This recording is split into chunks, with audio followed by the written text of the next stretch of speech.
এবারে দেখো আরেকটি অঙ্ক নিয়ে আসছি 9.2 এর 25 নম্বর। খুবই ইম্পর্ট্যান্ট, সমাধান করো। এর আগের মতনই প্রায় 2 sin square theta plus 3 cos theta minus 3 equal to 0 theta সূক্ষ্মকোণ।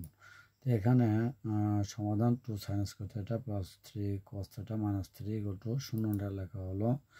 এখন এখানে 2 sin স্কয়ার থিটার যে সূত্রটি ছিল 1 মাইনাস cos স্কয়ার থিটা এটি লেখা হলো এবং আন্ডার ব্র্যাকেট দিয়ে রাখা হলো plus 3 cos theta minus 3 equal to 0। যেহেতু sin square theta equal to 1 minus cos square theta, সেহেতু ওখানে ওই 0 ওখানে সূত্র ইউজ করা হলো। এখন ব্র্যাকেট ভেঙে দেবো, 2 কে 2 আর plus minus 2 cos square theta plus 3 cos theta minus 3 equal to 0।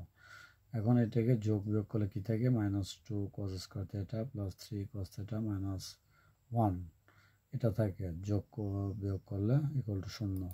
এখন বাম সাইডে মাইনাস রাখা যাবে না, এই কারণে উভয় পক্ষে মাইনাস 1 দ্বারা গুণ করে, তাহলে এটা মাইনাস ছিল প্লাস হবে, এটা প্লাস ছিল মাইনাস হবে, আর এটা মাইনাস ছিল প্লাস হবে, ইকুয়াল টু 0। এখন এটাকে কি করেছি দেখতে থাকো, এটা মিডল টার্ম ব্রেকে নিয়েছি 2 cos square theta minus 2 cos theta minus cos theta, এটার সাথে এটা মনে মনে যোগ করলে মাইনাস 3 cos থিটা থাকে প্লাস 1 ইকুয়াল টু 0, অর্থাৎ আগের মতনই middle term break. Middle term break ইতিমধ্যে বলেছি, প্রথম রাশি গুণ শেষ রাশি মাঝখানে রাশি এমনভাবে ভাঙবো যোগ বিয়োগ করলে যেন ঠিক থাকে।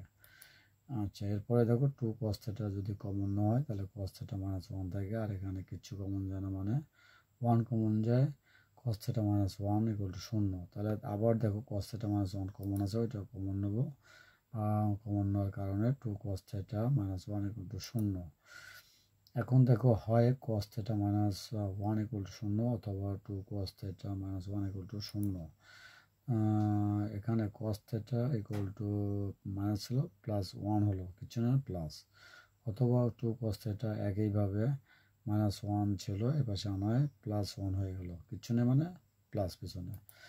আচ্ছা, এখন cos থিটা এখানে cos তো আনতেই হবে 1-এর জন্য, cos 0 ডিগ্রি, আর এখানে অথবা দিয়ে cos এখানে হাফ চলে আসলো, এখন বাউন্স করে চলে আসে এখানে, অতএব cos বাদ হয়ে যায়, থাকে থিটা ইকুয়াল টু 0 ডিগ্রি, আর এখানে থাকে cos থিটা, cos তো আসবে cos 60 ডিগ্রি, অর্থাৎ 1/2-এর জন্য লেখা যায় cos 60 ডিগ্রি। তা cos বাদ যায়, থাকে এখানে থিটা সমান 60 ডিগ্রি। তাহলে এখানে কিন্তু প্রশ্ন মতে থিটা সূক্ষ্মকোণ, তাই থিটা সমান 0 গ্রহণযোগ্য নয়। এখানে হচ্ছে নির্ণয় সমাধান থিটা ইকুয়াল টু 60 ডিগ্রি, এটা হচ্ছে নির্ণয় সমাধান, এটি থাকবে প্রশ্ন অনুসারে। যে যেখান থেকে দেখছো এটাও ভালো একটি অঙ্ক, বারবার দেখবে তাহলে তোমাদের কাছে অঙ্ক সহজ হবে। যে যেখান থেকে দেখছো মেন বই বেশি বেশি প্র্যাকটিস করবে, তাহলে বহু নির্বাচনী প্রশ্ন উত্তর পারবে, সংক্ষিপ্ত প্রশ্নের উত্তর পারবে, এবং যে কোনো সৃজনশীল প্রশ্ন আসুক না কেন সেখানে জ্ঞানের আলোকে তোমরা কষতে পারবে। এই কথা জানিয়ে সবাইকে ধন্যবাদ জানিয়ে ক্লাসটি এখানে শেষ করছি। ধন্যবাদ সকলকে।